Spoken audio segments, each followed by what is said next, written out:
बाबा जी और हुजूर जी की प्यारी साध संगत जी, राधा स्वामी जी, इस प्रश्न का उत्तर समझने के लिए हमें सबसे पहले उस कड़वे सच से पर्दा हटाना होगा जिसे इंसान अपनी पूरी जिंदगी नजरअंदाज करने की नादान भूल करता रहता है। हम इस भौतिक दुनिया के झूठे रंग रूप, धन दौलत, मान सम्मान और रिश्तेदारों की मोहमाया में इतने अंधे हो जाते हैं कि हमें लगने लगता है कि यह शरीर ही सब कुछ है और यह जीवन हमेशा ऐसे ही चलता रहेगा। लेकिन संत महापुरुष हमें बहुत सहज और सीधी भाषा में याद दिलाते हैं कि यह शरीर तो केवल माटी का एक पुतला है जिसे एक न एक दिन इसी माटी में वापस मिल जाना है। असली चीज तो वह अजर अमर आत्मा है जो इस शरीर रूपी मकान के अंदर बैठकर इसे चला रही है। जब तक यह आत्मा इस देह में मौजूद है तब तक इंसान का बोलबाला है, उसके रिश्ते नाते हैं और उसकी पहचान है। लेकिन जैसे ही मालिक का हुक्म आता है और इस देह से आत्मा की डोरी कटती है, वही शरीर जिसे हम दिन रात संवारते थे एक पल में केवल एक लाश बनकर रह जाता है।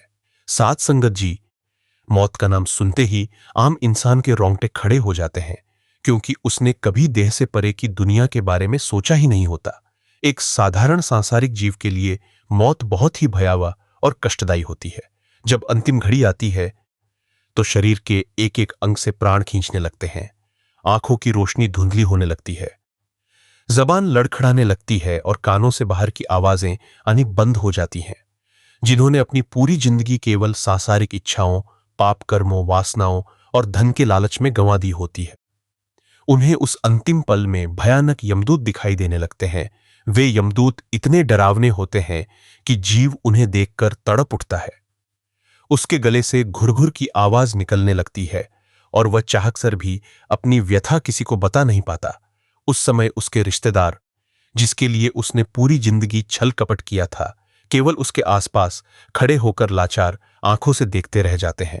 कोई भी सांसारिक डॉक्टर, कोई भी दौलत या कोई भी सगा संबंधी उस जीव को काल के भयानक चक्र से नहीं बचा पाता। लेकिन प्यारे साध संगत जी, क्या हर आत्मा का अंत ऐसा ही खौफनाक होता है? संत कहते हैं, बिल्कुल नहीं। एक तरफ जहां सांसारिक जीव के लिए मौत यमदूतों का खौफ लेकर आती है, वहीं दूसरी तरफ एक सच्चे गुरुमुख और अभ्यासी साधक के लिए मृत्यु का दिन जीवन का सबसे बड़ा उत्सव बन जाता है।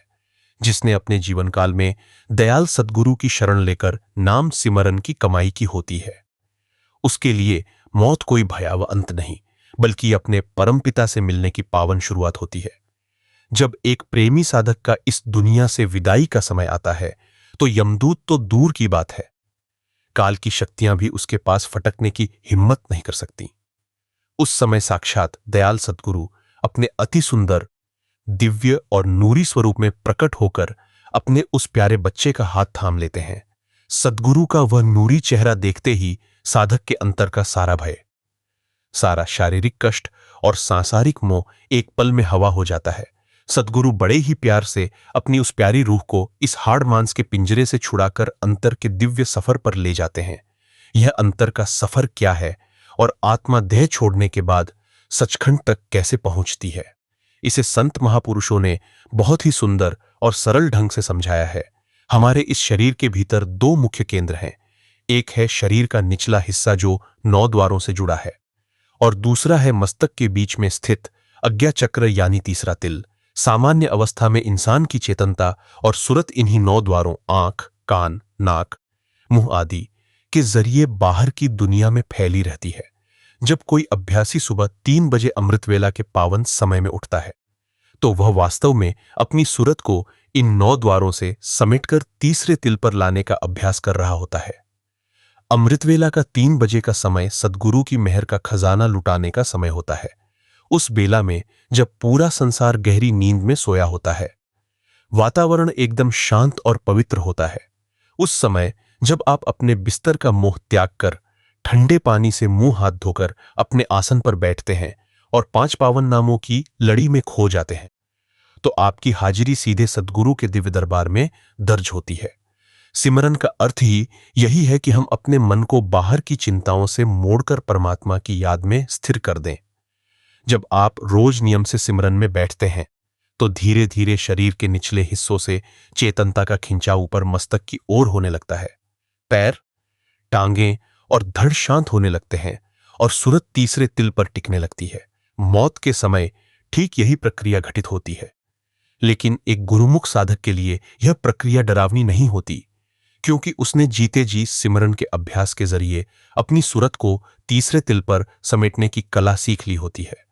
जब सद्गुरु उस आत्मा का हाथ थामकर उसे तीसरे तिल से ऊपर की ओर खींचते हैं, तो आत्मा इस भौतिक संसार की सीमाओं को लांघकर अपने पहले रूहानी मुकाम यानी सहनसदल कंवल के द्वार पर पहुंच जाती है।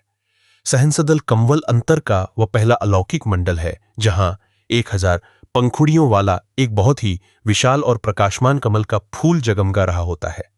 उस प्रकाश की चमक इस दुनिया के हजारों सूर्यों से भी अधिक दिव्य होती है, लेकिन उसमें कोई जलन नहीं होती, केवल एक शीतल और रूहानी ठंडक होती है। सहनसदल कंवल पर पहुंचते ही आत्मा को अंतर की पहली अनहद धुन सुनाई देती है, जो घंटे और शंख की अत्यंत मधुर आवाज जैसी होती है। वह रूहानी संगीत इतना मनमोहक और रसमय होता है कि उसे सुनते ही आत्मा के जन्मों जन्मांतर की बची खुची सांसारिक वासनाएं और मैल पूरी तरह धुल जाती है। आत्मा वहां पहुंचकर परम तृप्ति का अनुभव करती है। मन जो अब तक आवारा बनकर भटक रहा था, उस शब्द के रस में लीन होकर शांत हो जाता है। वहां सद्गुरु का नूरी रूप आत्मा का मार्गदर्शन करते हुए उसे आगे के सफर पर ले चलता है। सहस्दल कंवल से आगे बढ़ते हुए आत्मा दूसरे रूहानी मंडल यानी त्रिकुटी के द्वार पर प्रवेश करती है। त्रिकुटी को ब्रह्म का स्थान भी कहा जाता है। यहां लाल रंग का एक विशाल सूर्य चमक रहा होता है और अंतर में ओमकार की गूंजती हुई प्रचंड नाद सुनाई देती है। त्रिकुटी वह पावन स्थान है जहां पहुंचकर मन का पूरा हिसाब किताब, कर्मों की सारी पोटली और काल का हर बंधन हमेशा के लिए समाप्त हो जाता है। यहां आत्मा अपने मन को वहीं छोड़ देती है, क्योंकि मन केवल ब्रह्मांडीय मंडल तक ही साथ दे सकता है। मन जब अपनी उत्पत्ति के स्थान यानी त्रिकुटी में लीन हो जाता है, तो आत्मा पूरी तरह आजाद और हल्की हो जाती है। त्रिकुटी को पार करने के बाद आत्मा तीसरे मुकाम यानी 10वां द्वार पर पहुंचती है। इसे शून्य मंडल भी कहा जाता है। यहां एक बहुत ही पावन और अलौकिक मानसरोवर झील है। इस मानसस में स्नान करते ही आत्मा के ऊपर चढ़ा हुआ कारण और सूक्ष्म शरीर का हर आवरण उतर जाता है। आत्मा पूरी तरह निष्पाप, निर्मल और निष्कलंक होकर एक परम उज्ज्वल हंस का रूप धारण कर लेती है। उस अवस्था में आत्मा का अपना प्रकाश दुनिया के 12 सूर्यों के समान हो जाता है। अब आत्मा पूरी तरह पहचान लेती है कि वह कोई सांसारिक जीव नहीं, बल्कि स्वयं सत्पुरुष की ही पावन अंश है। 10वां द्वार के मानसरोवर में स्नान करने के बाद वह हंस रूपी आत्मा चौथे मंडल यानी भंवर गुफा की ओर बढ़ती है। भंवर गुफा में सोहंग की अत्यंत मधुर और खिंचाव भरी धुन गूंज रही होती है। वहां का प्रकाश और आनंद इतना अपरंपार है कि शब्दों में उसकर आत्मा अलग अगम लोकों से होती हुई अंत अपने अपने अंतिम और निज धाम यानी सचखंड के पावन दरबार में प्रवेश करती है। सचखंड वह अविनाशी और परम पवित्र धाम है जहां साक्षात दयाल सत्पुरुष विराजमान है। सचखंड में न कोई काल है, न कोई माया है, न कोई दुख है और न ही जन्म मरण का कोई चक्र है। वहां केवल असीम प्रेम, अलौकिक शांति और अविनाशी आनंद का साम्राज्य है। जब आत्मा सद्गुरु की मेहर से सचखंड पहुंचती है, तो सत्पुरुष स्वयं उसे अपने सीने से लगा लेते हैं। आत्मा रूपी बूंद परमात्मा रूपी विशाल महासागर में लीन होकर हमेशा हमेशा के लिए एक हो जाती है। फिर उस आत्मा को कभी इस दुख भरी दुनिया या 84 लाख योनियों के फेर में वापस नहीं आना पड़ता। वह अमर हो जाती है। संत महापुरुष हमारे इस संशय को दूर करते हुए बहुत ही सीधे और सरल शब्दों में फरमाते हैं, किसी पहाड़ की गुफा या घने जंगलों में नहीं बनाया है। वह रास्ता हमारे अपने इस शरीर के भीतर ही मौजूद है। चाहे कोई अमीर हो या गरीब, पढ़ा लिखा हो या अनपढ़, पुरुष हो या स्त्री, मालिक ने हर एक इंसान को वही शरीर दिया है और वही अंतर की चाबी बख्शी है। समस्या यह नहीं है कि हम गृहस्थ में हैं या दुनिया के काम कर रहे हैं। असली समस्या यह है कि हमारा मन दुनियावी चीजों के मोह में इस कदर जकड़ चुका है कि हमें अपने भीतर छिपे उस अलौकिक प्रकाश का आभास ही नहीं होता। साध संगत जी, इस बात को बहुत गहराई से समझिए कि सद्गुरु हमें दुनिया छोड़ने के लिए कभी नहीं कहते। वे फरमाते हैं कि अपने घर परिवार का पूरा ध्यान रखो, अपने काम धंधे को पूरी ईमानदारी से निभाओ, लेकिन अपने दिल का नाता हमेशा अपने सद्गुरु और उनके दिए हुए नाम से जोड़े रखो। जैसे एक माँ दिन भर घर के 100 काम करती है, कपड़े धोती है, खाना बनाती है, लेकिन उसका ध्यान हमेशा अपने छोटे बच्चे की तरफ ही लगा रहता है, ठीक वैसे ही एक सच्चे अभ्यासी को दुनिया के सारे काम निपटाते हुए भी अंदर ही अंदर 5 पावन नामों की सिमरन की लड़ी को जारी रखना चाहिए। जब आप हर पल अपने मन में सिमरन की धुन बनाए रखते हैं, तो दुनिया की बड़ी से बड़ी परेशानी भी आपके मन पर असर नहीं डाल पाती। संत हमें एक बहुत सुंदर मिसाल देकर समझाते हैं कि जब हम किसी गंदे कपड़े को साफ करना चाहते हैं, तो उसे साबुन और पानी में भिगोकर रगड़ना पड़ता है। ठीक उसी तरह हमारा मन जन्मों जन्मों के पाप कर्मों और सांसारिक वासनाओं की वजह से बहुत मैला और काला हो चुका है।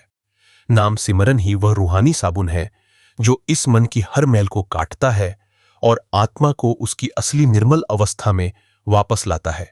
इसके लिए सबसे बड़ा और अचूक साधन वही अमृत वेला है। सुबह के 3 बजे जब आप सब कुछ भूलकर अपने सद्गुरु के ध्यान में बैठते हैं, तो वह 1-2 घंटे की कमाई दिन भर के लिए आपकी आत्मा को एक रूहानी ढाल प्रदान करती है। उस ढाल के रहते दुनिया का कोई तनाव, कोई ईर्ष्या या कोई दुख आपको डिगा नहीं सकता। जो साधक रोज नियम से बिना नागा किए अमृत वेला में बैठने का पक्का इरादा कर लेता है, दयाल सद्गुरु उसकी थोड़ी सी कोशिश को भी कबूल फरमा लेते हैं और उसके कर्मों के भारी बोझ को पल भर में हल्का कर देते हैं। धीरे धीरे जब सिमरन की कमाई गहरी होती है, तो सूरत तीसरे तिल पर टिकने लगती है।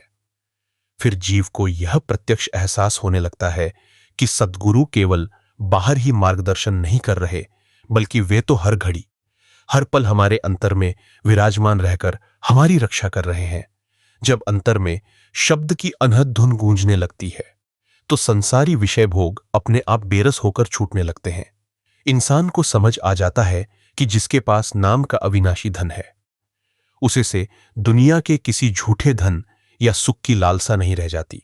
संत महापुरुष हमें बहुत ही सीधे और सीधे दिल में उतर जाने वाले शब्दों में समझाते हैं कि इस संसार में दुख और सुख का आना केवल हमारे ही पुराने कर्मों का लेखा जोखा है। हम जाने अनजाने में पिछले न जाने कितने जन्मों से कर्मों का इतना भारी बोझ अपने सिर पर बांधकर घूम रहे हैं कि जब उन कर्मों का फल पककर सामने आता है, तो इंसान तड़प उठता है, कभी बीमारी का रूप लेकर, कभी धन की तंगी बनकर, तो कभी अपने ही करीबियों के धोखे के रूप में वह कर्म हमारे सामने आ खड़ा होता है। उस समय इंसान रोता है, चिल्लाता है और परमात्मा को कोसने लगता है कि हे मालिक, मेरे साथ ही ऐसा क्यों हुआ। लेकिन साध संगत जी, एक गुरुमुख साधक की सोच दुनिया से बिल्कुल अलग होती है। जब किसी अभ्यासकर्ता के जीवन में दुख आता है, तो वह घबराता नहीं है। वह जानता है कि उसके दयाल सतगुरु ने कर्मों के उस विशाल पहाड़ को अपनी मेहर से केवल एक छोटी सी कंकड़ी में बदल दिया है। जहां उस जीव के कर्मों के हिसाब से उसे बहुत बड़ी सजा मिलनी थी, सूली पर चढ़ना था, वहां सद्गुरु की अपार दया मेहर से केवल एक कांटे की चुभन में वह जन्मों जन्मों का कर्ज हमेशा के लिए चुकता हो जाता है। सद्गुरु कभी अपने बच्चा का बुरा नहीं चाहते। जैसे एक सर्जन डॉक्टर मरीज का ऑपरेशन करते समय उसे दर्द देता है, लेकिन वह दर्द मरीज को मारने के लिए नहीं, बल्कि उसके अंदर छिपे जानलेवा रोग को जड़ से उखाड़ फेंकने के लिए होता है। ठीक वैसे ही जब सद्गुरु हमारे जीवन में दुखों का दौर आने देते हैं, तो वह वास्तव में हमारे कर्मों का मैल साफ करने और हमारी सूरत को सांसारिक मोह माया से तोड़कर अपने चरणों में जोड़ने के लिए होता है। संत महापुरुष फरमाते हैं कि दुख वास्तव में परमात्मा की मेहर का ही एक रूप है, क्योंकि सुख में तो इंसान परमात्मा को भूल जाता है, लेकिन दुख में उसकी सूरत तुरंत मालिक की याद में तड़प उठती है। परंतु उस तड़प को, उस पुकार को सही दिशा देने का काम केवल और केवल नाम सिमरन ही कर सकता है। जब कोई साधक सुबह 3 बजे अमृत वेला के पावन समय पर उठकर अपने आसन पर बैठता है, तो वह अपने अंतर के सारे घाव, अपनी सारी तकलीफें और अपनी हर चिंता अपने दयाल सद्गुरु के पावन चरणों में लाकर रख देता है। 3 बजे का वह शांत पहर ऐसा होता है मानो ब्रह्मांड का हर कोना शांत हो और केवल सद्गुरु की रहमत की नदी बह रही हो। उस समय जब आप अपनी आंखें बंद करके तीसरे तिल पर ध्यान लगाकर पांचों पावन नामों की माला जपते हैं तो अंतर में एक अद्भुत शांति की तरंग बहने लगती है। मन का सारा भटकाव, सारा तनाव और सारा डर धीरे धीरे पिघलकर खत्म होने लगता है। सिमरन की वही कमाई इंसान के भीतर एक ऐसा सब्र, एक ऐसा हौसला और एक ऐसी अटूट शक्ति भर देती है कि दुनिया का बड़े से बड़ा तूफान भी उस साधक के विश्वास को हिला नहीं पाता। जैसे जैसे अभ्यास गहरा होता है, सूरत 9 द्वारों से सिमटकर अज्ञा चक्र पर टिकने लगती है। फिर साधक को अंतर में उस नूरी स्वरूप के दर्शन होने लगते हैं, जिसकी आभा इस दुनिया के तमाम चांद तारों से भी कहीं अधिक शीतल और सुंदर होती है। सद्गुरु का वह मुस्कुराता हुआ नूरी चेहरा देखते हैं, आत्मा अपने सारे दुख दर्द भूल जाती है। फिर अंतर से अनहद शब्द की वह अमूर्त धुन गूंजने लगती है जो सीधे सचखंड का पता देती है। उस रूहानी संगीत का रस पीकर आत्मा इतनी तृप्त हो जाती है, उसे इस दुनिया की किसी भी चीज की लालसा नहीं रहती है। फिर जब इस भौतिक दुनिया को छोड़ने का अंतिम बुलावा आता है तो वह जीव किसी तड़प या डर के बिना अपने सद्गुरु के नूरी हाथों में हाथ थामकर खुशी खुशी इस मिट्टी के चोले को त्याग देता है। सद्गुरु उस आत्मा को यमदूतों के पंजों से बचाकर अंतर के रूहानी लोकों को पार कराते हुए सीधे सचखंड के पावन दरबार में ले जाते हैं, जहां पहुंचकर आत्मा अपने निज पिता सतपुरुष में समाकर अमर हो जाती है। इस पावन और रूहानी रहस्य सबसे पहले यह जानना होगा कि यह आत्मा इस मृत्युलोक यानी काल की नगरी में इतने लंबे समय से क्यों भटक रही है। संत महापुरुष बहुत ही सरल और सहज भाषा में समझाते हैं कि हमारी यह आत्मा परमपिता सतपुरुष की पावन अंश है, जो अपने निज घर सचखंड में परम आनंद के साथ रहती थी। लेकिन जब से यह सूरत नीचे के मंडलों में आई और काल व माया के प्रभाव में आकर इस मन के साथ जुड़ गई, तब से यह 84 लाख योनियों के एक भयानक और अनंत चक्र में फंसकर रह गई। साध संगत जी, इस 84 के फेर को जरा गहराई से समझिए। कभी हम कीड़े मकोड़े बने, कभी जल के जीव बने, कभी पशु पक्षी बने, तो कभी वृक्ष बनकर पत्थरों और थपेड़ों की मार सहते रहे। हर एक योनि में आत्मा ने असहनीय दुख, भूख, प्यास, तड़प और भय को भोगा है। न जाने कितनी बार हम जन्मे और कितनी बार मरे, लेकिन इस चक्र से निकलने का कोई रास्ता नजर नहीं आया। फिर जब परमपिता परमात्मा की असीम दया मेहर हुई तो उन्होंने हमें इन सब योनियों में सबसे उत्तम और सर्वश्रेष्ठ मानुष चोला यानी मनुष्य का यह सुंदर शरीर बख्शा। यह मनुष्य जन्म कोई साधारण चीज नहीं है। इसे संत महापुरुष अध्यात्म का अंतिम द्वार या मुक्ति की सीढ़ी कहते हैं। केवल इसी शरीर में परमात्मा ने वह व्यवस्था बनाई है। वे 2 आंखें, कान और अज्ञा चक्र का वह पावन केंद्र दिया है जहां से आत्मा अपनी खोई हुई रूहानी ताकत को वापस पा सकती है। लेकिन इस अनमोल मानुष चोले में आकर भी इंसान नादानी तो देखिए कि वह फिर से काल और माया के बिछाए हुए जाल में उलझ जाता है। हम इस झूठे संसार को ही अपना हमेशा रहने वाला घर मान बैठते हैं। हम दिन रात इसी चिंता में घुले जाते हैं कि धन कैसे बढ़े, समाज में मान प्रतिष्ठा कैसे मिले और कैसे अपने विरोधियों को नीचे दिखाया जाए। साध संगत जी, संत कहते हैं कि इंसान की यह सारी दौड़ धूप ऐसी ही है जैसे कोई इंसान रेत को पेल कर उसमें से तेल निकालने की नाकाम कोशिश कर रहा हो। आप पूरी जिंदगी मेहनत कर लीजिए, चाहे पूरी दुनिया की दौलत इकट्ठी कर लीजिए, लेकिन जब इस देह की अंतिम सांस पूरी होगी तो एक तिनका भी आपके साथ जाने वाला नहीं है। जिस परिवार और रिश्तेदारों के लिए इंसान अपने धर्म और कर्म को भूल जाता है, पाप कमाता है और दूसरों का हक छीनता है, वही रिश्तेदार देह के शांत होते ही सबसे पहले उसकी अंगूठी, उसकी जेब का पैसा और उसके गहने उतार लेते हैं। वे रोते जरूर हैं, लेकिन उनका रोना भी इस बात का होता है कि अब हमारा क्या होगा। कोई भी उस बेजान आत्मा के साथ आगे जाने के लिए तैयार नहीं होता। तो फिर विचार कीजिए कि जब कोई सांसारिक रिश्ता, कोई धन और कोई डॉक्टर उस अंतिम घड़ी में हमारा साथी नहीं बन सकता, तो फिर आत्मा का सच्चा संगी कौन है?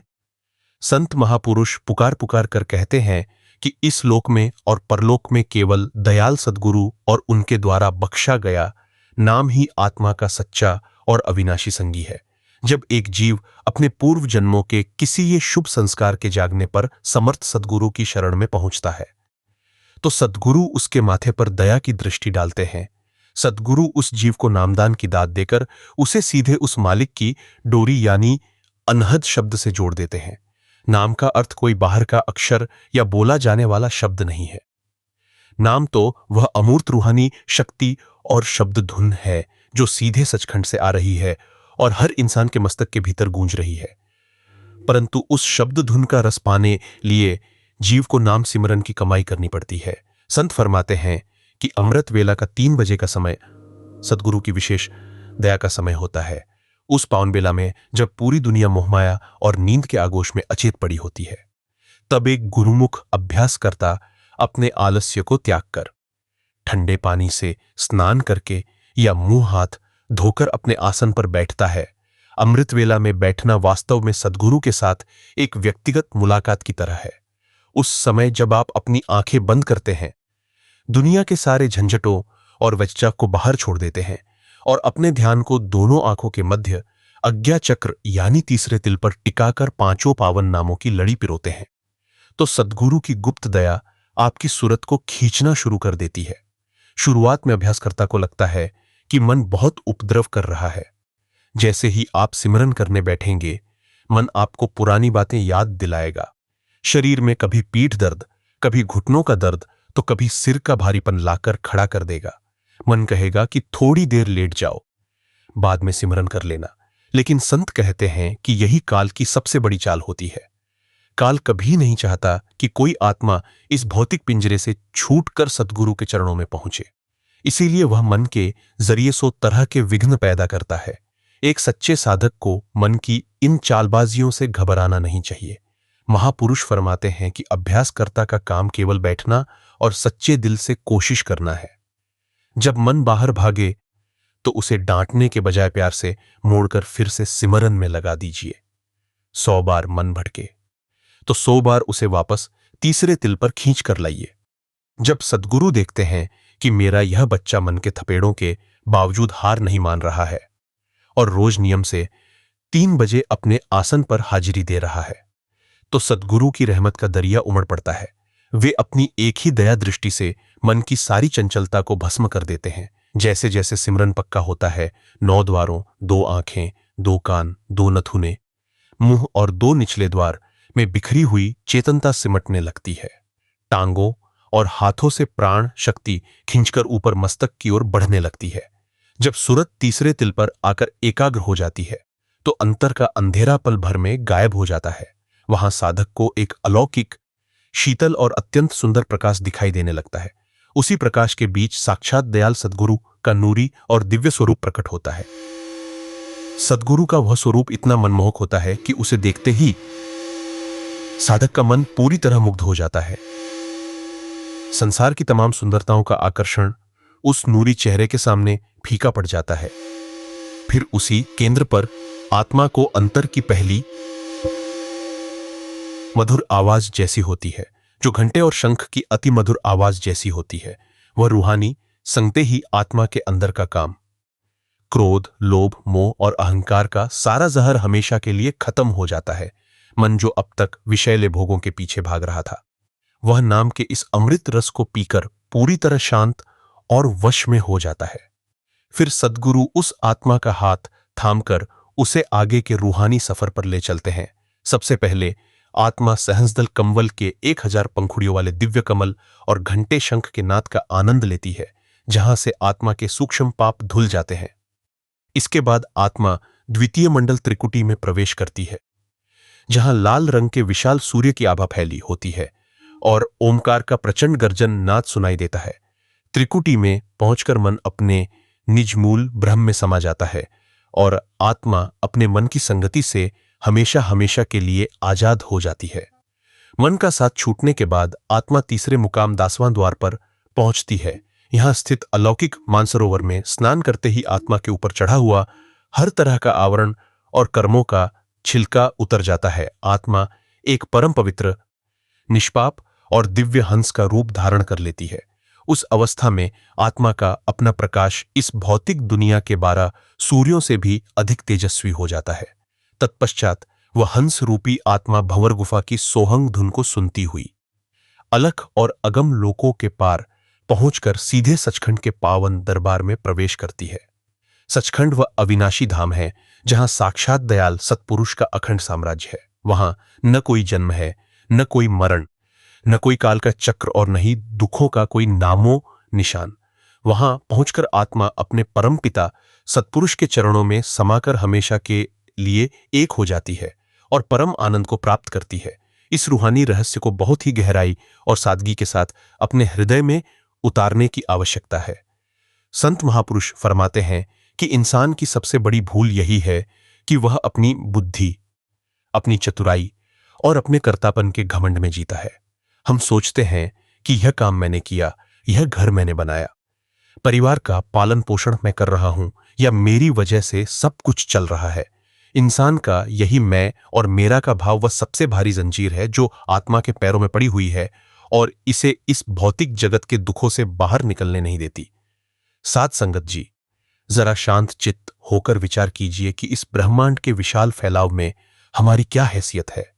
एक छोटा सा जमीन का टुकड़ा, कुछ पैसों का बैंक बैलेंस या समाज में 2 दिन की झूठी वाहवाही पाकर इंसान अपने आप को बहुत बड़ा समझने लगता है।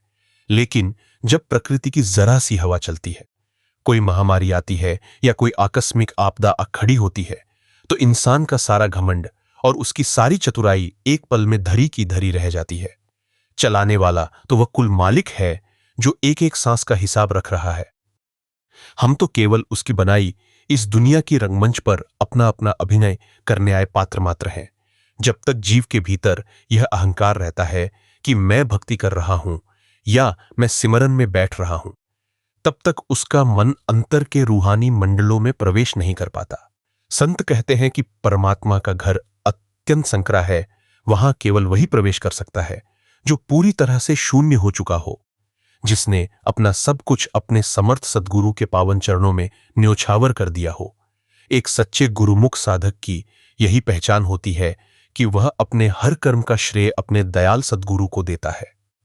यदि जीवन में सुख आते हैं तो वह सद्गुरु का शुक्राना अदा करता है, और यदि जीवन में कठोर परीक्षा या दुखों के बादल छाते हैं तो भी वह यही मानता है कि यह मेरे सद्गुरु की मेहर है जो मेरे पिछले जन्मों के भारी कर्मों का हिसाब किताब बहुत ही आसानी से काट रहे हैं। इस भाव के आते ही इंसान के भीतर का सारा तनाव, मानसिक बेचैनी और चिंताएं हमेशा हमेशा के लिए समाप्त हो जाती हैं। परंतु मन से इस अहंकार की मैल को धोना कोई आसान काम नहीं है। यह मन अत्यंत मक्कार और चालाक है। जब आप सांसारिक विकारों से बच भी जाएंगे तो यह मन आपको भक्ति का अहंकार करा देगा कि मैं तो सुबह 3 बजे उठता हूं, मैं तो रोज 2 घंटे सिमरन करता हूं, बाकी लोग तो अज्ञानी हैं। संत फरमाते हैं कि यह रूहानी अहंकार सांसारिक अहंकार से भी अधिक खतरनाक है, क्योंकि यह जीव को सद्गुरु की दया से दूर कर देता है। इसीलिए संत महापुरुष बार बार नाम सिमरन और अमृतवेला की पावन कमाई पर बल देते हैं। जब एक अभ्यासी सुबह 3 बजे अमृतवेला के पावन समय पर उठता है तो वह सबसे पहले अपने मन के इस अहंकार पर चोट करता है। उस समय जब सारा संसार नींद के आगोश में अचेत पड़ा होता है, वातावरण एकदम निर्मल और पवित्र होता है, तब साधक शांत होकर अपने आसन पर बैठता है। अपनी आंखें बंद करके जब वह अपने ध्यान को दोनों आंखों के मध्य अज्ञा चक्र यानी तीसरे तिल पर टिकाता है और सद्गुरु द्वारा बख्शे गए 5 पावन नामों की लड़ी में खो जाता है, तो अंतर में नाम की वह पावन धारा बहने लगती है जो मन के हर अहंकार को बहाकर ले जाती है। सिमरन का लगातार अभ्यास करने से सुरत का खिंचाव 9 द्वारों से ऊपर की ओर होने लगता है। शरीर के निचले अंग शांत और सुन्न होने लगते हैं और सारा ध्यान मस्तक के केंद्र पर केंद्रित हो जाता है। जब सुरत तीसरे तिल पर टिकती है तो अंतर में सद्गुरु का दिव्य और प्रकाशमान नूरी स्वरूप प्रकट होता है। सद्गुरु का वह अलौकिक रूप इतना सुंदर और शांत होता है कि साधक का मन अपनी सारी चतुराई और अहंकार भूलकर उनके चरणों में नतमस्तक हो जाता है। फिर उसी स्थान पर आत्मा को अंतर की पहली सुनी देने सकता है। वह अनहद संगीत सीधे उस परमपिता सत्पुरुष के दरबार से आ रहा होता है। उस शब्द की धुन में ऐसा अलौकिक रस और खिंचाव होता है कि उसके सामने दुनिया के तमाम गंदे विषय, भोग, धन दौलत का नशा और अहंकार का स्वाद पूरी तरह बेरस लगने लगता है। मन जो अब तक आवारा हिरण की तरह बाहर भटक रहा था, अंतर के इस दिव्य अमृत रस को पाकर पूरी तरह शांत, स्थिर और आत्मा के अधीन हो जाता है। इसके बाद सद्गुरु उस निर्मल हुई आत्मा को अपने साथ लेकर आगे के सफर पर बढ़ते हैं। आत्मा सहस्दल कंवल के 1000 पंखुड़ियों वाले पावन प्रकाश और घंटे शंख की धुन को पार करती हुई द्वितीय मंडल त्रिकुटी में पहुंचती है, जहां ओमकार के प्रचंड नाद से उसके सारे कर्मों की पोटली जलकर राख हो जाती है। फिर तीसरे मुकाम दासवांता द्वार के पावन मानसरोवर में स्नान करके आत्मा पूरी तरह निष्पाप हंस का रूप धारण कर लेती है और भंवर गुफा की सोहंग धुन को लांघती हुई सीधे सचखंड के पावन दरबार में पहुंचती है। सचखंड पहुंचाकर आत्मा अपने परमपिता सतपुरुष में लीन होकर हमेशा हमेशा का आवश्यकता है कि हमारा यह मन वास्तव में एक ऐसा प्राणी है जिसे हर पल कोई न कोई रस या स्वाद चाहिए होता है। जब तक इसे संसार के स्थूल भोग जैसे रूप, रस, गंध और झूठी वाहवाही का स्वाद मिलता रहता है, यह उन्हीं में लीन होकर आत्मा को नीचे के द्वारों में घसीटता रहता है। इंसान सोचता है कि वह संकल्प लेकर या व्रत रखकर मन को पूरी तरह वश में कर लेगा, लेकिन जैसे ही संयम का वह बांध टूटता है, मन दुगुने वेग से फिर से उन्हीं विकारों की ओर भागता है। साध संगत जी, महापुरुष हमें समझाते हैं कि मन को किसी चीज से रोकने का एकमात्र अचूक मार्ग यही है कि उसे किसी उससे भी बड़े और ऊंचे रस का स्वाद चखा दिया जाए। जैसे एक बच्चे के हाथ में यदि कोई धारदार या खतरनाक खिलौना हो तो उससे वह खिलौना छीनने पर वह रोने चिल्लाने लगता है, लेकिन यदि उसके सामने कोई सुंदर मीठा फल या उससे भी बेहतर खिलौना रख दिया जाए तो वह पुराने खिलौने को खुद ब खुद अपने हाथों से छोड़ देता है। ठीक यही प्रक्रिया हमारी सुरत और मन के साथ घटित होती है जब हम नाम सिमरन के अभ्यास में गहराई से उतरते हैं। जब एक गुरुमुख साधक प्रतिदिन नियमित रूप से अमृत वेला के 3 बजे अपने आसन पर बैठता है तो वह मन को बाहर के तमाम स्वादों से मोड़कर अंतर के रस की ओर उन्मुख कर रहा होता है। उस पावन बेला में जब बाह्य वातावरण की चंचलता पूरी तरह शांत होती है, अभ्यासी अपने ध्यान को दोनों आंखों के मध्य स्थित तीसरे तिल के केंद्र पर टिकाने का निरंतर प्रयास करता है। जब 5 पावन नामों का मन ही मन आवर्तन होता है तो सूरत का फैलाव जो 9 द्वारों में बिखरा हुआ था वह सिमटकर एकाग्र होने लगता है। जैसे जैसे यह एकाग्रता गहरी होती है, शरीर के निचले अंग धीरे धीरे निष्क्रिय और शांत होने लगते हैं।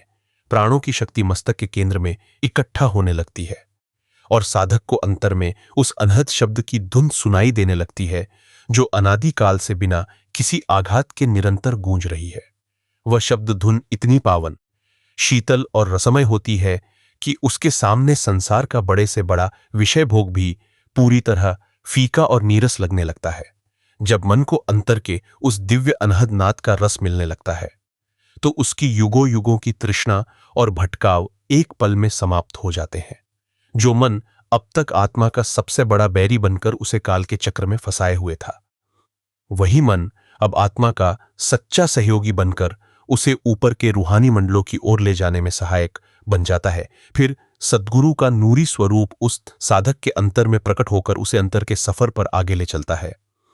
सबसे पहले सूरत सहस्दल कंवल के 1000 पंखुड़ियों वाले पावन प्रकाश और घंटे शंख की अनहद धुन के बीच से गुजरती है, जहां आत्मा की बची खुची सांसारिक मैल धुल जाती है। तत्पश्चात द्वितीय मंडल त्रिकुटी के लाल सूर्य और ओमकार के प्रचंड नाद को पार करते ही मन अपने मूल कारण यानी ब्रह्मंडीय मंडल में लीन हो जाता है और आत्मा मन के हर बंधन से पूरी तरह मुक्त हो जाती है। मन का संग छूटने के पश्चात आत्मा तृतीय मुकाम दासवां द्वार के पावन मानसरोवर में स्नान करके पूरी तरह निष्पाप और दिव्य हंस का रूप धारण कर लेती है। तत्पश्चात भंवर गुफा की सोहंग धुन और अलख अगम लोकों को लांघते हुए साक्षात दयाल सद्गुरु उस अमर आत्मा को सीधे सचखंड के पावन दरबार में परमपिता सत्पुरुष के चरणों में सदा सदा के लिए लीन करा देते हैं। सचखंड वह अविनाशी धाम है जहां पहुंच आत्मा अपने परमात्मा में समाकर परम आनंद को प्राप्त करती है। इस आध्यात्मिक गूढ़ता को आज बिल्कुल नए दृष्टिकोण से अपने हृदय में धारण करने की आवश्यकता है। संत महापुरुष हमें बहुत ही सहज और सीधी भाषा में समझाते हैं कि इस सृष्टि का सबसे कठोर और अटल नियम कर्म का नियम है। इंसान अपने जीवन में जो भी विचार सोचता है, जो भी शब्द बोलता है और जो भी कार्य अपनी देह या मन के जरिए करता है, उसका एक एक सूक्ष्म बीज उसके अंतर के भंडार में जमा होता रहता है। इसे ही संत क्रियामाण, संचित और प्रारब्ध कर्मों की संज्ञा देते हैं। साध संगत जी, इस कर्म चक्र की भयावहता को जरा ठंडे दिमाग से सोचिए। हम इस दुनिया में जो भी सुख या दुख भोगते हैं, वह किसी दूसरे इंसान या ईश्वर द्वारा दी गई कोई सजा या पुरस्कार नहीं है, बल्कि वह हमारे ही बोए हुए बीजों का फलीभूत होना है। जब प्रारब्ध के रूप में दुखों की बौछार होती है, तो इंसान बदहवास होकर कभी भगवान को दोष देता है, तो कभी अपने आसपास के लोगों से नफरत करने लगता है। वह यह भूल जाता है कि जो फसल आज कट रही है, उसका बीज उसने खुद ही किसी न किसी पिछले जन्म में बोया था। इस अज्ञानता के कारण वह दुखों को भोगते समय नए नए कर्मों के बीज और बो देता है, जिससे से उसके आवागमन और जन्म मरण की जंजीर कभी खत्म ही नहीं होती। महापुरुष फरमाते हैं कि इस भयानक कर्म जाल से छूटने का केवल एक ही मार्ग है, और वह है एक समर्थ दयाल सद्गुरु की शरण ग्रहण करना और उनके बताए शब्द मार्ग पर चलना। जब कोई भाग्यशाली आत्मा अपने पूर्व जन्मों के किसी विशेष अंकुर के फूटने पर सद्गुरु के दरबार में पहुंचती है, तो सद्गुरु उसे नाम की दीक्षा देकर एक ऐसा अभेद्य रूहानी कवच प्रदान कर देते हैं जो उसे काल के हर प्रहार से सुरक्षित कर लेता है। सद्गुरु की दया का ढंग बड़ा ही अनोखा और अपरंपार होता है। वे अपने अभ्यासी बच्चे के प्रारब्ध को पूरी तरह से मिटाते नहीं, क्योंकि यदि प्रारब्ध को एकदम समाप्त कर दिया जाए तो यह देह ही टिक नहीं पाएगी, परंतु वे अपने रूहानी सामर्थ्य से उस कर्म के जहर को इस कदर निष्प्रभावी कर देते हैं कि जहां जीव को किसी बड़े हादसे, भयंकर बीमारी या अपमान का भारी आघात सहना था, वहां वह संकट केवल एक छोटी सी चोट या मामूली कष्ट में बदल कर समाप्त हो जाता है। लेकिन इस दया मेहर को पूरी तरह अपने अंदर समोने के लिए अभ्यासकर्ता को भी अपने कर्तव्य का पालन दृढ़ता से करना होता है, और वह कर्तव्य है प्रतिदिन अमृत वेला के 3 बजे उठ कर नाम सिमरन के अभ्यास में लीन होना। अमृत वेला की महिमा अपरंपार है। रात के अंतिम पहर में जब पूरी प्रकृति एक विशेष रूहानी नीरवता में डूबी होती है, जब सांसारिक तरंगे और मानवी मन की विकृतियां बिल्कुल शांत होती हैं, उस पावन बेला में बैठना सीधे मालिक के द्वार पर दस्तक देने के समान है। जो गुरुमुख साधक अपने शयन का मोह त्याग कर आलस्य की परत को फाड़कर ठंडे जल से मार्जन करके अपने ध्यान के आसन पर विराजमान होता है, उसकी हर सांस सीधे सद्गुरु की रहमत से जुड़ जाती है। सिमरन की प्रक्रिया में जब साधक अपनी दोनों आंखों को मूंदकर अंतर में मस्तक के केंद्र यानी तीसरे तिल पर अपने ध्यान को एकाग्र करता है, तो 5 पावन नामों का मानसिक जाप मन की तमाम पुरानी यादों और चंचलता को काटने का काम करता है। मन जो अब तक बाहर की दुनिया के विषय भोगों और चिंताओं में भटक रहा था, वह धीरे धीरे नाम के जाप की निरंतरता से एक स्थान पर ठहरने लगता है। जैसे जैसे सिमरन का यह निरंतर अभ्यास गहरा और परिपक्व होता जाता है, शरीर के अंतिम छोरों से प्राण ऊर्जा और सुरत की चेतनता सिमट कर ऊपर की ओर खींचने लगती है। पैर, जंघाएं और धड़ शांत होने लगते हैं। यह अवस्था देह के त्याग की नहीं, बल्कि जीते जी देह से परे के रूहानी मंडलों में प्रवेश करने की वैज्ञानिक कला है। जब संपूर्ण चेतनता तीसरे तिल पर केंद्रित हो जाती है, तो अंतर का अंधेरा छंट जाता है और वहां एक अत्यंत दिव्य, निर्मल और शीतल रूहानी प्रकाश का प्रस्फुटन होता है।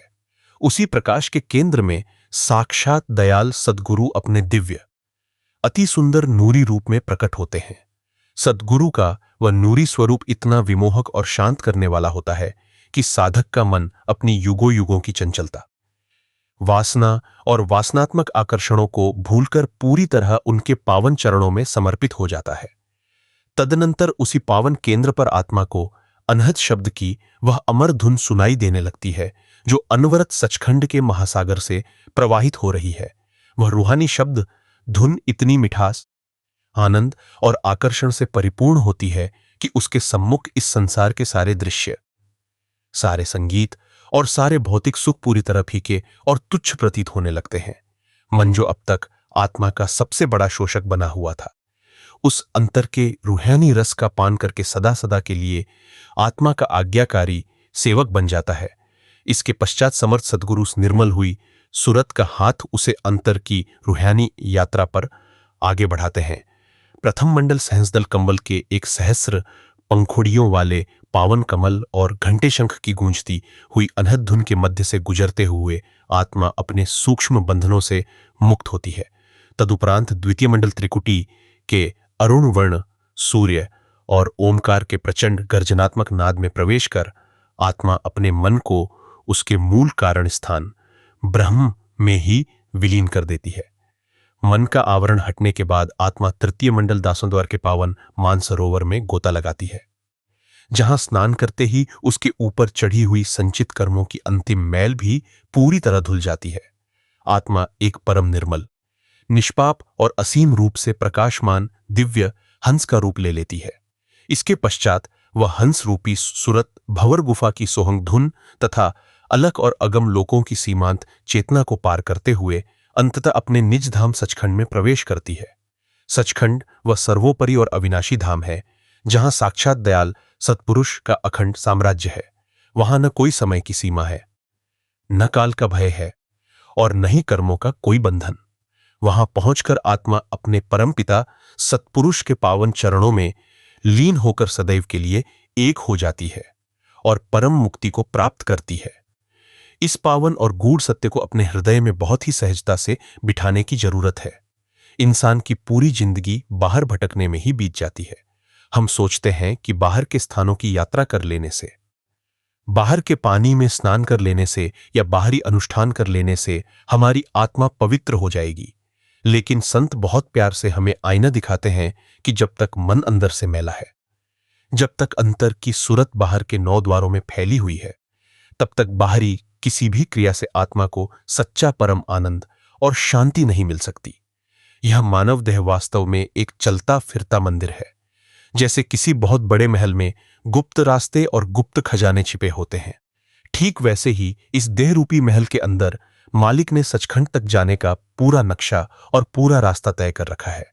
लेकिन त्रासदी यह है कि इंसान ने अपनी आंखें, कान और अपना पूरा ध्यान केवल बाहर की दुनिया को देखने, सुनने और भोगने में लगा रखा है। वह कभी यह समझने की कोशिश ही नहीं करता कि इन दोनों आंखों के ठीक पीछे मस्तक के केंद्र में वह तीसरा तिल है, जो अंतर के ब्रह्मांडों का मुख्य द्वार है। संत महापुरुष फरमाते हैं कि जब तक आत्मा बाहर बिखरी रहेगी, वह दुखी और अशांत ही रहेगी, क्योंकि बाहर की हर चीज परिवर्तनशील है, हर रिश्ता मतलबी है और हर सुख अपने साथ दुख का साया लेकर आता है। लेकिन जैसे ही कोई साधक अपने सद्गुरु की हिदायतों पर अमल करना शुरू करता है, उसका पूरा दृष्टिकोण ही बदल जाता है। एक गुरुमुख अभ्यासी का असली काम यही है कि वह रोज नियम से, बिना किसी नागा के, सुबह अमृतवेला के 3 बजे अपने ध्यान के आसन पर बैठे।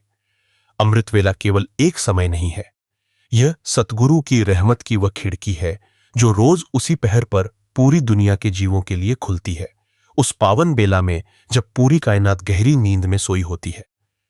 मन के विचार शांत होते हैं और वातावरण में एक अद्भुत पवित्रता होती है। तब एक सच्चा साधक अपने शरीर के आलस्य को त्याग कर पूरे प्रेम और नम्रता के साथ बैठता है। जब अभ्यासी अपनी आंखें बंद करके, बिना शरीर को हिलाए डुलाए, अपने ध्यान को तीसरे तिल पर टिकाता है और सतगुरु द्वारा बख्शे गए 5 पावन नामों की लड़ी में खो जाता है, तो अंतर में एक अनूठा चमत्कार घटने लगता है। शुरुआत में मन बहुत विद्रोह करता है, वह आपको डराने की कोशिश करेगा, पुरानी यादों का जाल बिछाएगा और देह में तरह तरह के दर्द या भारीपन का एहसास कराएगा। लेकिन जो साधक सद्गुरु के चरणों पर भरोसा रखकर धैर्य के साथ बैठा रहता है, उसका मन धीरे धीरे हार मानने लगता है। सिमरन की ताकत से जैसे जैसे सूरत का खिंचाव तीसरे तिल पर होने लगता है, शरीर का निचला हिस्सा सुन्न और शांत होने लगता है।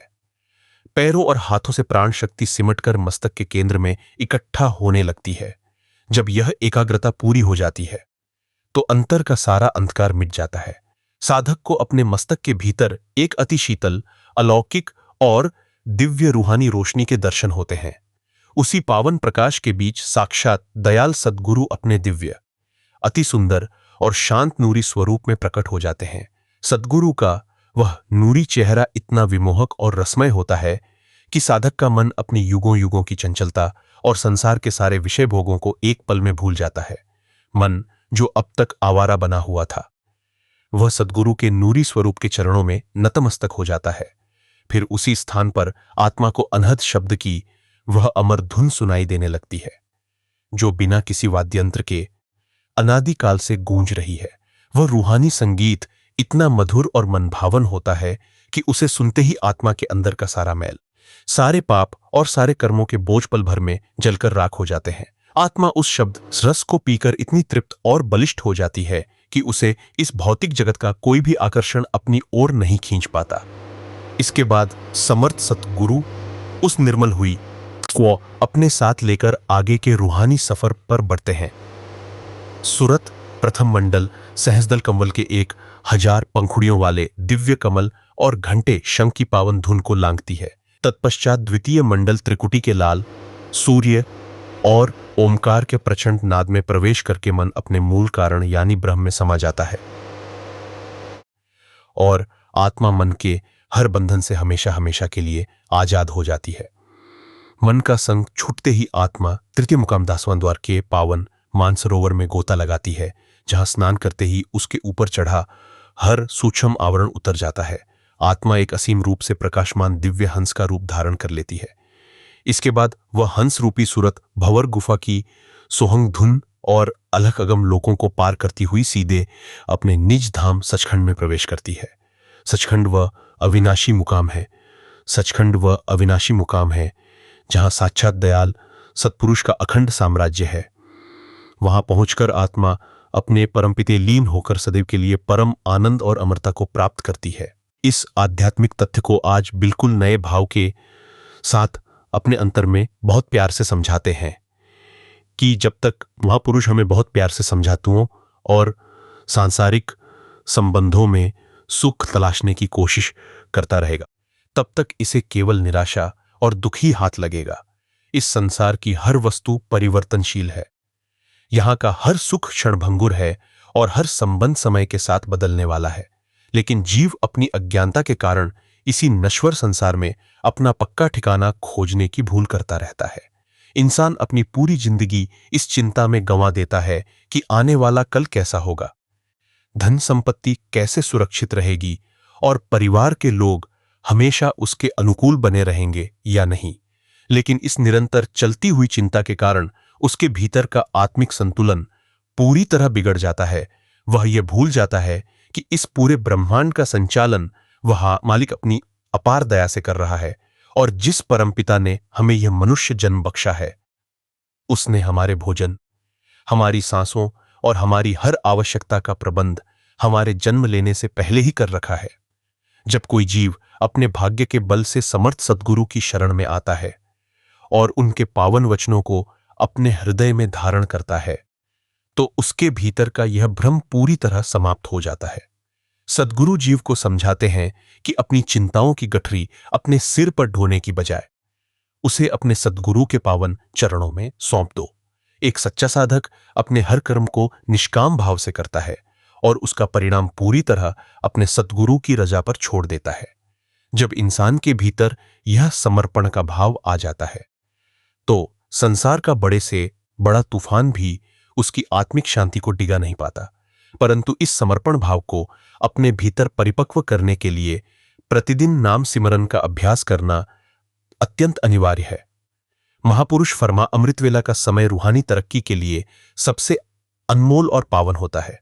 उस समय जब पूरी दुनिया नींद के आगोश में सोई होती है और सांसारिक विचारों का कोलाहल शांत होता है, तब एक सच्चा अभ्यासकर्ता अपने आलस्य को त्याग कर शांत और पवित्र भाव से अपने आसन पर बैठता है। अमृतवेला में बैठना सीधे अपने सद्गुरु के सामने अपनी हाजिरी दर्ज कराने के समान है। जब साधक अपनी आंखें मूंदकर शरीर को पूरी तरह स्थिर करके अपने ध्यान को दोनों आंखों के मध्य स्थित तीसरे तिल पर एकाग्र करता है और पांचों पावन नामों का मन ही मन आवर्तन करता है, तो उसकी बिखरी हुई सूरत धीरे धीरे सिमटने लगती है। मन के वे विचार जो दिन भर बाहर की दुनिया में भटकते रहते थे, नाम के प्रभाव से शांत होने लगते हैं। सिमरन के निरंतर अभ्यास से जब चेतनता तीसरे तिल के केंद्र पर एकाग्र होती है, तो शरीर की चेतना सिमटकर ऊपर मस्तक की ओर आने लगती है। हाथों और पैरों से प्राण ऊर्जा शांत होने लगती है और साधक को अंतर में एक अद्भुत रूहानी खिंचाव का एहसास होता है। जब सूरत पूरी तरह उस बिंदु पर टिक जाती है तो अंतर का सारा अंधेरा पल भर में गायब हो जाता है और वहां एक अत्यंत दिव्य, शीतल और अलौकिक प्रकाश की किरणें फूट पड़ती हैं। उसी रूहानी प्रकाश के मध्य साक्षात दयाल सद्गुरु अपने अति सुंदर, निर्मल और दिव्य नूरी स्वरूप में प्रकट होते हैं। सद्गुरु का वह मुस्कुराता हुआ स्वरूप इतना मनमोहक होता है कि साधक का मन संसार की तमाम सुंदरताओं, विकारों और वासनाओं को एक पल में भूल जाता है। मन की युगों युगों की भटकन और प्यास सद्गुरु के उस एक दर्शन से पूरी तरह तृप्त हो जाती है। तत्पश्चात उसी पावन स्थान पर आत्मा को अनहद शब्द की वह अमर धुन सुनाई देने लगती है जो सचखंड के पावन सागर से निरंतर प्रवाहित हो रही है। वह रूहानी संगीत इतना रसमय और मधुर होता है, पाप और कर्मों की ही आत्मा जन्मों के की मैल जलकर भस्म हो जाती है। मन जो अब तक आत्मा को नीचे के द्वारों में घसीट रहा था, अंतर के इस पावन अमृत रस को पीकर पूरी तरह शांत हो जाता है। इसके बाद दयाल सद्गुरु उस निर्मल आत्मा का हाथ थामकर उसे आगे के रूहानी सफर पर ले चलते हैं। सूरत सबसे पहले प्रथम मंडल सहस्दल कंवल के 1000 पंखुड़ियों वाले पावनकम मंडल त्रिकुटी के अरुण सूर्य और घंटे शंख की नाद को पार करती है। इसके बाद द्वितीय मंडल त्रिकुटी के अरुण वर्ण सूर्य और ओमकार के यानी ब्रह्म में समा जाता है और आत्मा मन के हर आवरण से हमेशा के लिए मुक्त हो जाती है। मन का संग छूटने के आत्मा तृतीय मुकाम दासवां द्वार के पावन मानसरोवर में स्नान करके पूरी तरह निष्पाप और दिव्य हंस का रूप धारण कर लेती है। इसके बाद वह हंस रूपी सूरत भंवर गुफा की सुहंग धुन और अलग अगम लोगों को लांघती हुई सीधे अपने निज सचखंड में प्रवेश करती है, जहां सच्चा दयाल सत्पुरुष का अखंड साम्राज्य है। वहां पहुंचकर आत्मा अपने परमपिता में लीन होकर सदैव के लिए परम आनंद और अमरता को प्राप्त करती है। इस आध्यात्मिक सत्य को बहुत गहराई से समझने की जरूरत है। इंसान की सबसे बड़ी रुकावट उसकी अपनी चालाक बुद्धि बनती है। हम हर चीज को तर्क की कसौटी पर कसना चाहते हैं, हर बात में क्यों और कैसे का सवाल खड़ा करते हैं।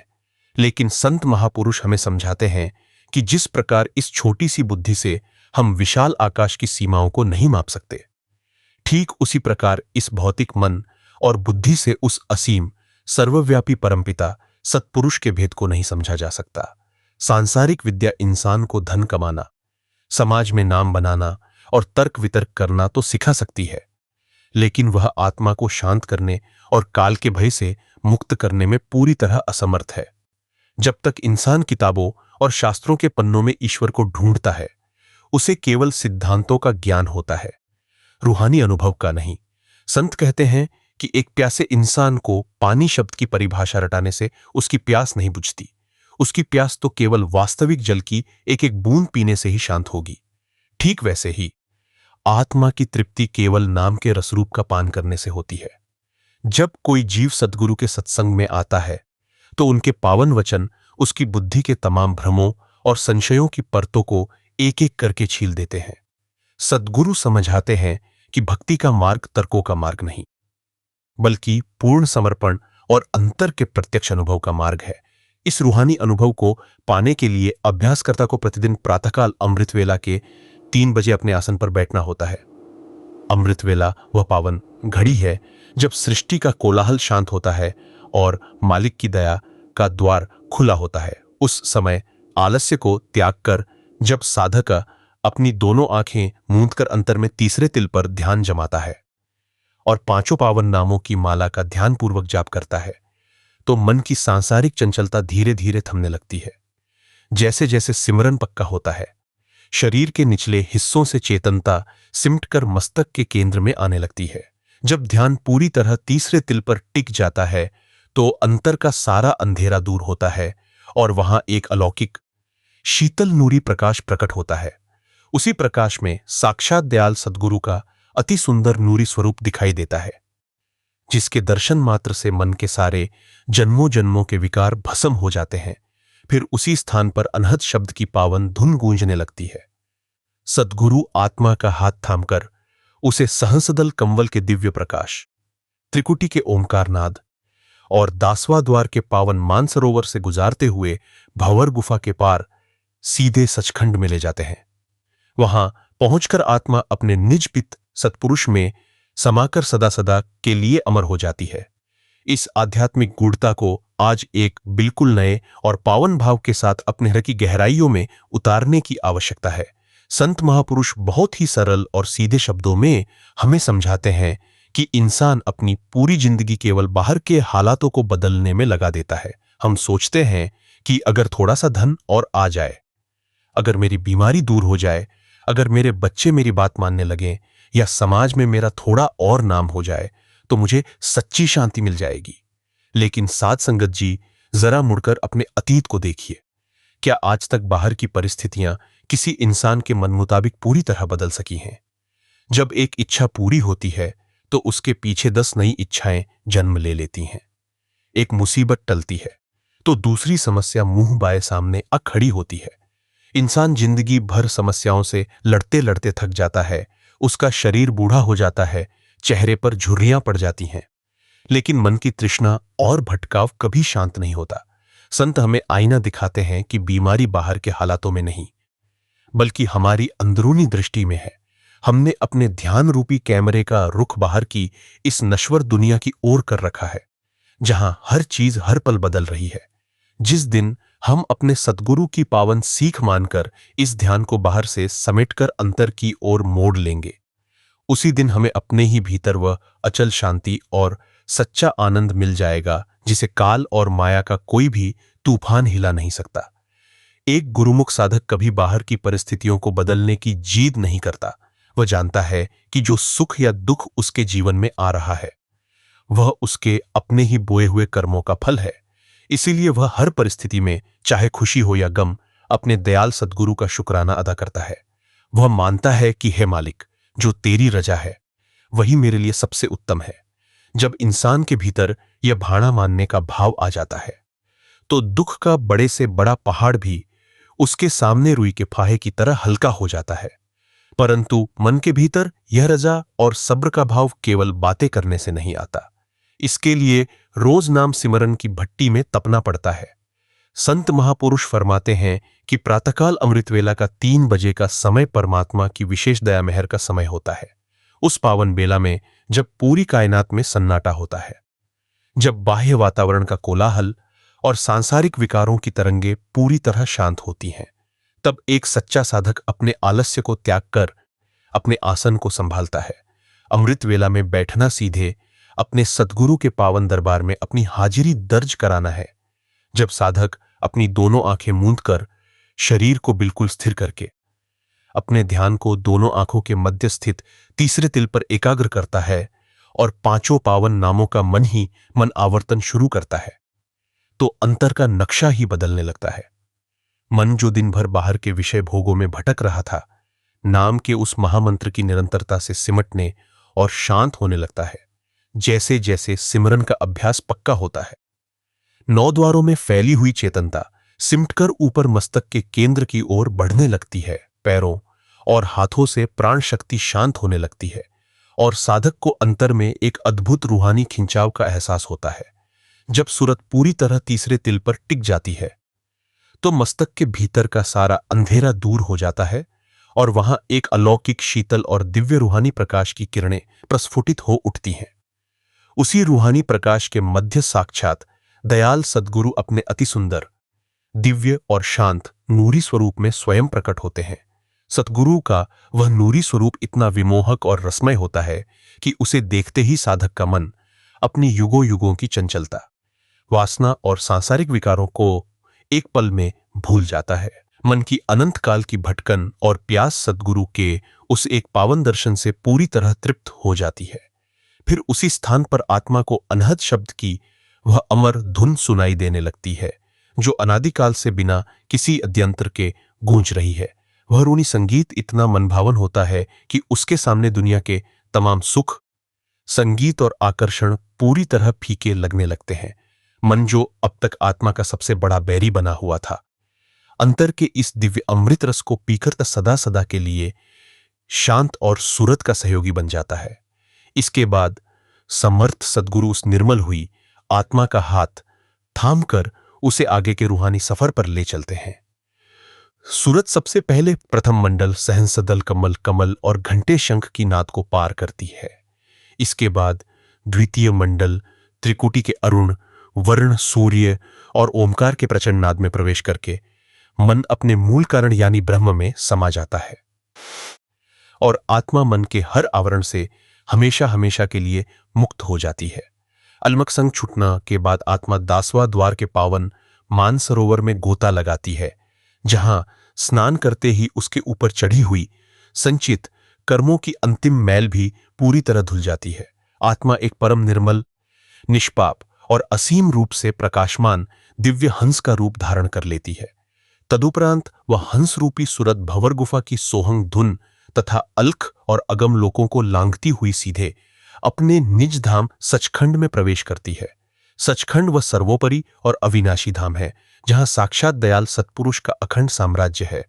वहां न कोई काल का भय है, न कर्मों का बंधन और न ही किसी प्रकार का दुख। वहां पहुंचकर आत्मा अपने परमपिता सत्पुरुष के पावन चरणों में लीन होकर सदैव के लिए एक हो जाती है और परम मुक्ति को प्राप्त करती है। प्यारी साध संगत जी, इस अनमोल मानुष चोले की एक एक सांस बहुत कीमती है। संसार की झूठी चिंताओं और मोह माया को त्याग कर आज ही से अमृत वेला के सिमरन का पक्का नियम बनाइए और अपने दयाल सद्गुरु की असीम रहमत के सच्चे पात्र बनिए। अगर आपको इस रूहानी सत्संग से अपने अंतर में सद्गुरु के प्रेम और सिमरन की सच्ची प्रेरणा मिली है, तो इस वीडियो को लाइक जरूर करें और इसे अपने अन्य गुरुमुख भाई बहनों के साथ ज्यादा से ज्यादा शेयर करें, ताकि हर घर में सिमरन की अलग जग सके। हमारे इस चैनल को सब्सक्राइब करके हमारे साथ जुड़े और नीचे कमेंट बॉक्स में पूरे प्रेम और भाव के साथ राधा स्वामी जी जरूर लिखें, ताकि पता चल सके कि कितनी रूहों ने आज अपने सद्गुरु को सच्चे दिल से याद किया है। राधा स्वामी जी।